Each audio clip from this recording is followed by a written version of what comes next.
Hello everyone, માદેવર to all તમારું સ્વાગત છે મારી ચેનલ ગુજરાતી ઝાયકા હબમાં. આજની આ રેસીપી જોઈને જ મોઢામાં પાણી આવી ગયું ને? ઓબ્વિયસલી આવી જ જાય, બીકોઝ સુપર ડિલિશિયસ લુક આપતું એવું સુપર સોફ્ટ એવું આપણું કાલાજામ રેસીપી, જે આજે તમારી સાથે હું શેર કરવાની છું. પરફેક્ટ માપ સાથે પરફેક્ટ કાલાજામ તમે ઇઝીલી ઘરે કઈ રીતે બનાવી શકશો, એના માટે મારી ચેનલને સબસ્ક્રાઇબ કરી લેજો અને બેલ આઇકન પર ક્લિક કરજો, એટલે અવનવા વિડીયોની નોટિફિકેશન સૌથી પહેલાં તમારા સુધી પહોંચે.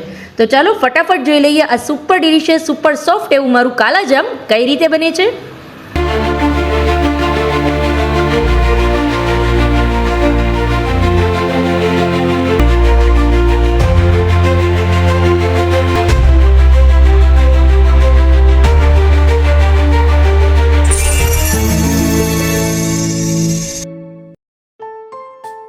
કાલાજામ બનાવવા માટે સૌથી પહેલાં મેં 250 ગ્રામ જેટલો માવો લીધેલો છે, જે જાંબુનો સ્પેશિયલ મોડો માવો આવે છે એ લીધેલો છે.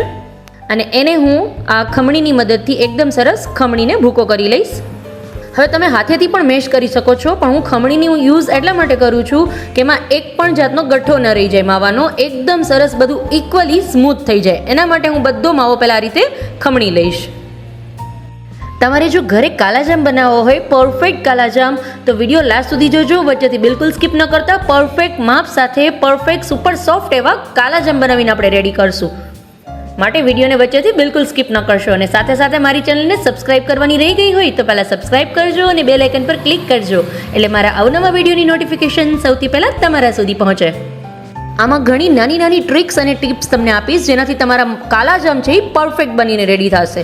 હવે જોઈ લો તમે, મારો બધો માવો છે એ એકદમ સરસ મેં ગ્રાઇન્ડ કરી લીધો છે, ખમણીને રેડી છે, એમાં એક પણ જાતનો લમ્સ નથી. તમે જોઈ લો, એકદમ સરસ મારો માવો છે એ ખમણાઈ ગયો છે.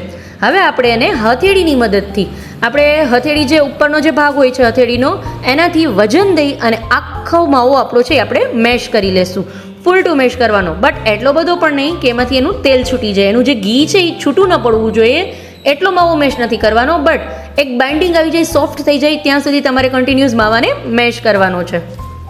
જોઈ લો ફ્રેન્ડ્સ, મારો જે માવો છે એ એકદમ સરસ મેં મેશ કરી લીધો છે. જો તમે, એનું જે ઘી છે એ છૂટું પણ નથી પડ્યું અને એકદમ સરસ બાઇન્ડિંગ આવી ગયું છે. પ્રોપર જે રીતે આપણે લોટના ફોર્મમાં હોય એ રીતનો એકદમ સોફ્ટ એવું રેડી થઈ ગયો છે મારો માવો.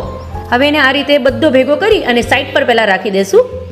એન્ડ હવે આપણે મારું હોમમેડ ફ્રેશ પનીર બનાવેલું છે એનું આપણે યુઝ કરશું. હવે જ્યારે હું 250 ગ્રામ જેટલો માવો લઉં છું તો સામે 150 ગ્રામ જેટલું પનીર એડ કરીશ, જે મારું ઘરનું જ ફ્રેશ બનાવેલું પનીર છે. તમારે પણ જો આ જ રીતનું પરફેક્ટ સોફ્ટ પનીર ઘરે બનાવવું હોય તો એનો વિડીયોની લિંક ડિસ્ક્રિપ્શનમાં આપેલી છે.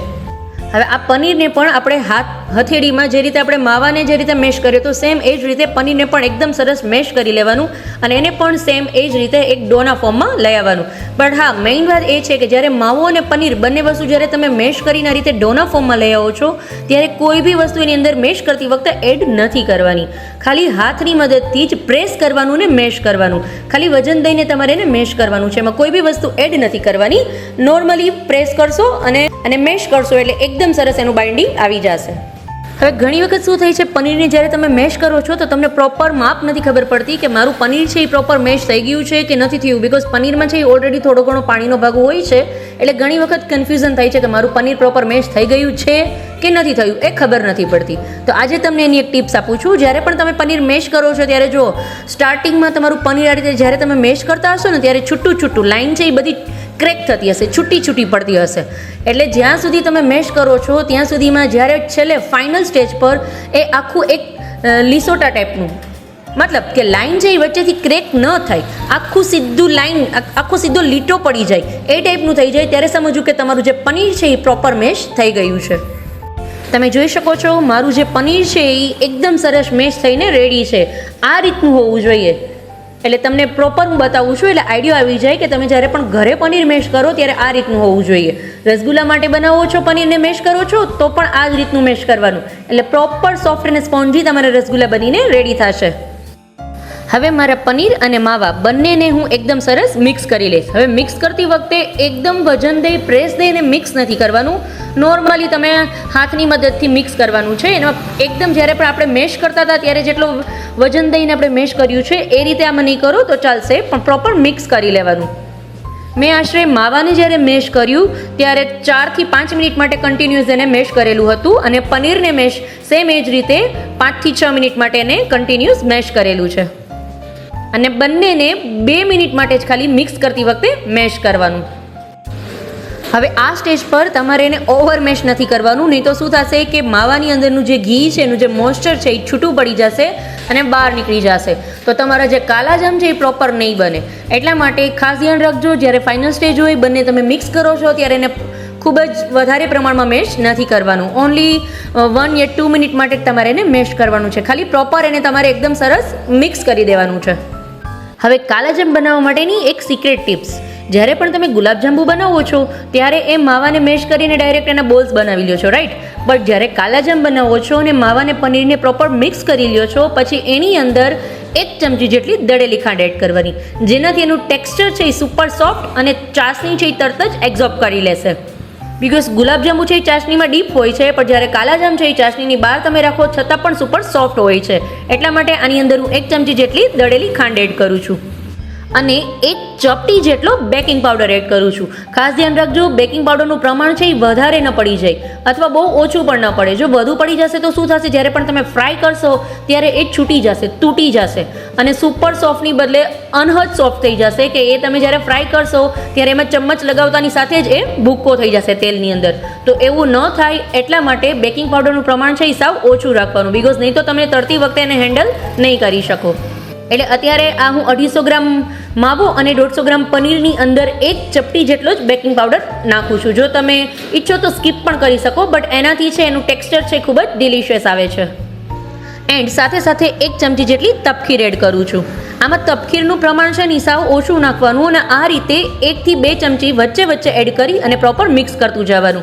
અને બાઇન્ડિંગ માટે સાથે સાથે એની અંદર હું 2 થી 3 ચમચી જેટલું દૂધ પણ એડ કરું છું, પણ તપખીર એડ કરું છું એની સાથે જ હું 1 થી 2 ચમચી જેટલું દૂધ એડ કરું છું. બહુ વધારે પ્રમાણમાં એડ નથી કરવાનું, બિકોઝ આપણે જે તપખીર નાખીએ છીએ એ પ્રોપર એમાં મિક્સ કરવા માટે હું એની અંદર 1 થી 2 ચમચી જેટલું દૂધ એડ કરું છું અને એને એકદમ સરસ ડોના ફોર્મમાં લઈ આવશું.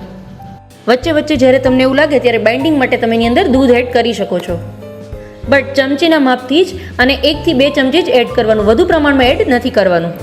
મેં આશરે ટોટલ તમને કહી શકું 6 ચમચી જેટલું દૂધ લીધેલું છે અને 3 ચમચી જેટલી તપખીર એડ કરેલી છે. આનાથી વધારે પ્રમાણ મેં આની અંદર એડ નથી કરેલું.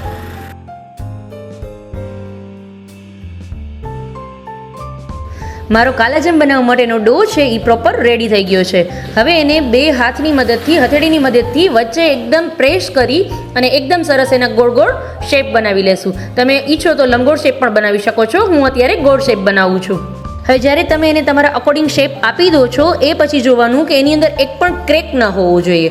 જો એક પણ જાતનો ક્રેક હશે તો એ શું થશે કે તળતી વખતે ખુલી જશે, ફાટી જશે, જેનાથી તમારું પ્રોપર કાલાજામ બનીને રેડી નહીં થાય. એટલા માટે એક પણ ક્રેક હોય તો ફરી પાછું 1 થી અડધી મિનિટ માટે એકદમ સરસ ડોને નીટ કરી લેવાનું અને પછી એના સર્કલ બનાવવાના, અથવા તમારે જે પણ શેપ ઈચ્છતા હો એ શેપ પછી બનાવવાનો, એટલે એકદમ સરસ પ્રોપર વિધાઉટ ક્રેક તમારું જે બોલ છે કાલાજામ છે એ બનીને રેડી થાય. અને તમારો ડો છે એ પ્રોપર મિક્સ થઈ ગયા પછી એને સેટ થવા માટે 2 થી 3 મિનિટ માટે ઢાંકીને આપણે રાખી દઈશું. એટલે એની અંદરનું જે બેકિંગ પાવડર છે એ પ્રોપર એનું વર્ક કરી દે. એકદમ સરસ મિક્સ થઈ ગયા પછી એને 2 થી 3 મિનિટ માટે ઢાંકી અને રેસ્ટ આપી દેવાનો અને પછી એને તમે તમારે એના શેપ અકોર્ડિંગ સેટ કરી દેવાનું. હવે મારી 3 મિનિટ કમ્પ્લીટ થઈ ગઈ છે. 3 મિનિટ પછી હું મારા મનપસંદ શેપ એને અત્યારે હું સર્કલ શેપમાં આપું છું, તમે ઓલ શેપમાં પણ આપી શકો છો. સર્કલ શેપમાં બધા મારા કાલાજામ બનાવીને રેડી કરી લઈશ. હાથની મદદથી તમને બતાવી દઉં છું. જો આ રીતે હાથની મદદથી પ્રેસ કરવાનું, થોડું લાઇટલી એવું પ્રેસ કરી અને એકદમ સરસ એને હાથની મદદથી હથેળીમાં પહેલાં મેશ કરતું જવાનું અને એને તમારે જે પણ શેપ આપવો છે એ સાથે સાથે આપતું જવાનું. આ જ રીતે બધા મારા કાલાજામ હું પહેલાં બનાવીને રેડી કરી લઈશ. તો મારા બધા કાલાજામ મેં બનાવીને રેડી કરી લીધા છે. જો તમે કેટલો સરસ એનો લુક આવે છે. હવે એ જામ મારા બધા કાલાજામને ફ્રાય કરવા માટે મેં ઓલરેડી સાઈડ પર એક સોસપેનની અંદર તેલ છે એ ગરમ કરવા માટે મૂકી દીધેલું છે. તમે ઈચ્છો તો ઘીની અંદર પણ ફ્રાય કરી શકો છો.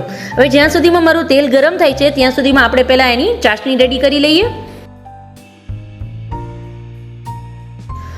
હવે કાલાજામની ચાસણી બનાવવા માટે 3 કપ જેટલી ખાંડ લીધેલી છે, સાથે સાથે જ 3 કપ જેટલું પાણી એડ કરું છું એની અંદર. હવે ચાસણી છે એ પ્રોપર બનવી જોઈએ તમારી, બિકોઝ જો ચાસણી તમે ઘાટી બનાવી નાખશો તો શું થશે કે તમારા જે જાંબુ છે એ ચાસણી પ્રોપર એબ્ઝોર્બ નહીં કરી શકે. એટલે પ્રોપર ચાસણી બનાવવાની માટે પ્રોપર જોજો કે કઈ રીતે પરફેક્ટ કાલાજામની ચાસણી આપણે બનાવીએ છીએ. હવે મારી ખાંડ છે એ એકદમ સરસ બધી મેલ્ટ થઈ જાય પછી એની અંદર હું 4 થી 5 ડ્રોપ્સ લીંબુના એડ કરું છું. હવે લીંબુ એટલા માટે એડ કરું છું કે ચાસણીમાં જે થોડો ઘણો પણ ઉપર જે ડસ્ટ જેટલું આવી જશે, ખાંડનું જે થોડો ઘણો પણ ભાગ હોય, જે કચરો હશે એ બધો છે એ ઉપર તરી આવશે. પછી આપણે એને ચમચાની મદદથી અલગ કરી લેશું. એટલે મારી ચાસણી છે એ એકદમ સરસ અને નોન સ્ટિકી બને. એના માટે હું લીંબુ 3 થી 4 ડ્રોપ એડ કરું છું. અને સાથે સાથે એની અંદર હું 3 થી 4 નંગ આખી ઇલાયચી જેને થોડી ગમતી એવી ખોલી અને એની અંદર એડ કરી દેશું.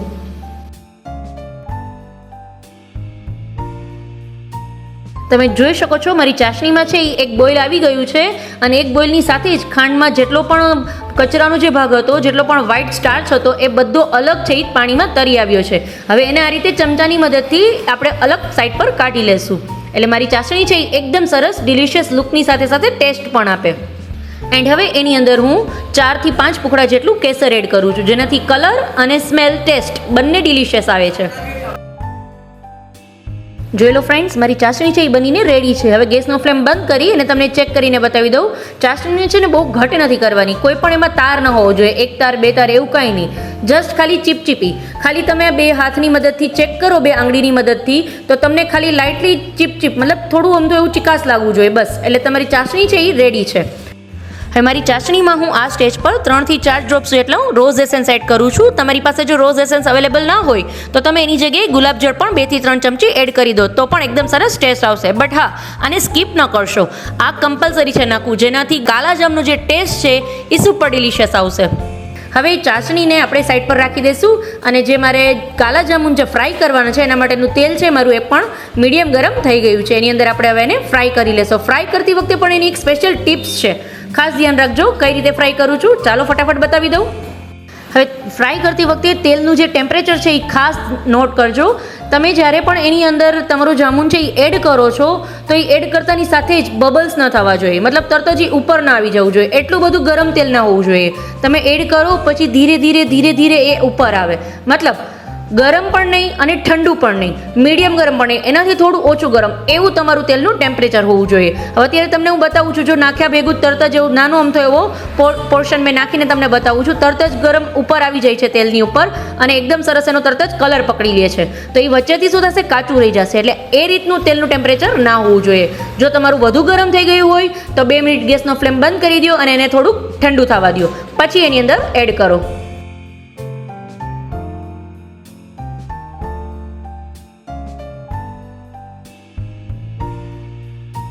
મારા કાલાજામ તળવા માટે મારું જે તેલ છે એ એકદમ સરસ રેડી છે. હવે એને આ રીતે તમે જુઓ, હું તેલને છે એ સતત ચમચાની મદદથી ચલાવતી જાઉં છું અને એની અંદર એક જામુન મારું એડ કરતી જઈશ.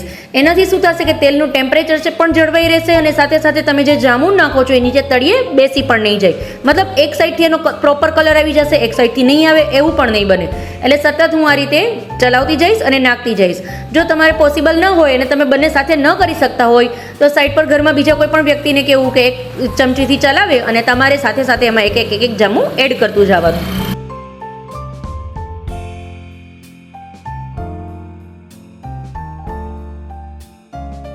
અને એને સાવ લો ફ્લેમ પર જ ફ્રાય કરવાના છે અને ફ્રાય કરતી વખતે સતત આ રીતે હું ચમચાની મદદથી તેલ છે એ રોટેટ કરતી જઈશ.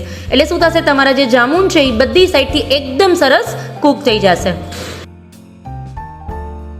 એટલે હવે જો તમે ગુલાબજાંબુ બનાવતા હો તો આ સ્ટેજ પર તમારે જાંબુને તેલમાંથી બહાર કાઢી લેવાના અને ડાયરેક્ટ ચાસણીમાં એડ કરી દેવાના. બટ આપણે અત્યારે કાલાજામ બનાવીએ છીએ તો આ સ્ટેજ પર હજી આપણે ગુલાબજાંબુની જેમ જ એને બહાર નથી કાઢવાના, બટ એને આની જ અંદર સતત તેલને હું ચલાવતી જઈશ અને એકદમ સરસ જ્યાં સુધી બ્લેક કલર ના આવી જાય ત્યાં સુધી એને ફ્રાય કરશું. બટ ખાસ ધ્યાન રાખજો કે એનો બ્લેક કલર લેવા માટે એને હાઈ ફ્લેમ પર ફ્રાય નથી કરવાના, એને સાવ સ્લો ફ્લેમ પર જ ફ્રાય કરવાના છે અને સતત ચલાવતું જવાનું. સતત 7 થી 8 મિનિટ સુધી આ જ રીતે ચલાવીને ફ્રાય કરી અને જો અમારા કાલાજામ છે એ એકદમ સરસ લુકવાઇઝ રેડી છે. હવે આને આપણે ડાયરેક્ટ કાઢી તેલમાંથી બહાર કાઢી અને ડાયરેક્ટ એને ચાસણીમાં આપણે એડ કરશું. અને ચાસણીમાં એડ કર્યા પછી ચમચા અથવા ચાસણીને એની ઉપર એકદમ સરસ બધી બાજુથી જામુન છે એ કવર થઈ જાય એ રીતે ઉપર આપણે ચાસણી આપશું અને થોડું આમ તેવું લાઇટલી પ્રેસ કરશું અથવા તમે આખા બાઉલને ચાસણીને એકદમ સરસ હલાવવાની, એટલે તમારા જે જામુન છે એ બધી સાઈડથી ચાસણી છે એ એબ્ઝોર્બ કરી લે. અને જ્યારે તમે જામુનને ચાસણીની અંદર એડ કરો છો ત્યારે એક ખાસ ટીપ, ચાસણી છે એ તમારી થોડી અમથી એવી ગરમ હોવી જોઈએ. સાવ ઠંડી નહીં ને બહુ ગરમ પણ નહીં, મીડિયમ ગરમ હોવી જોઈએ ચાસણી તમારી. જો ગરમ ના હોય તો સાઈડ પર પહેલાં એને ગરમ કરી લેવું અને પછી એની અંદર જામુનને એડ કરવું. તો મારા બધા કાલા જામુન મેં રેડી કરી લીધા છે. જુઓ તમે કેટલો ડિલિશિયસ લુક આવે છે, જોઈને જ મોઢામાં પાણી આવી જાય છે ને. એવું લાગે છે ને કે ચાલો હું ફટાફટ બનાવીને ફટાફટ ખાઈ લઉં. તો રાહ શેની જોવો છો, આજે જ ટ્રાય કરો આ કાલા જામુન. સુપર ડિલિશિયસ ને સુપર ટેસ્ટી બને છે. સાથે સાથે મજાની વાત એ છે કે તમારા માટે પરફેક્ટ માપ સાથે આ રેસિપી છે. તો ચાલો ફટાફટ ટ્રાય કરીએ. અને હા ફ્રેન્ડ, સાથે સાથે જો મારી ચેનલને સબસ્ક્રાઇબ કરવાની રહી ગઈ હોય તો પહેલાં સબસ્ક્રાઇબ કરજો અને બેલ આઇકન પર ક્લિક કરજો, એટલે મારા અવનવા વિડીયોની નોટિફિકેશન સૌથી પહેલાં તમારા સુધી પહોંચે. અને સાથે સાથે મને કમેન્ટ જરૂર કરજો કે તમે આ કાલા જામુન ટ્રાય કરી કે ના કરી. તો ફરી મળીશું આવી જ રીતે એક અવનવી રેસિપી સાથે. ત્યાં સુધી આવજો ફ્રેન્ડ્સ. Mahadev to all.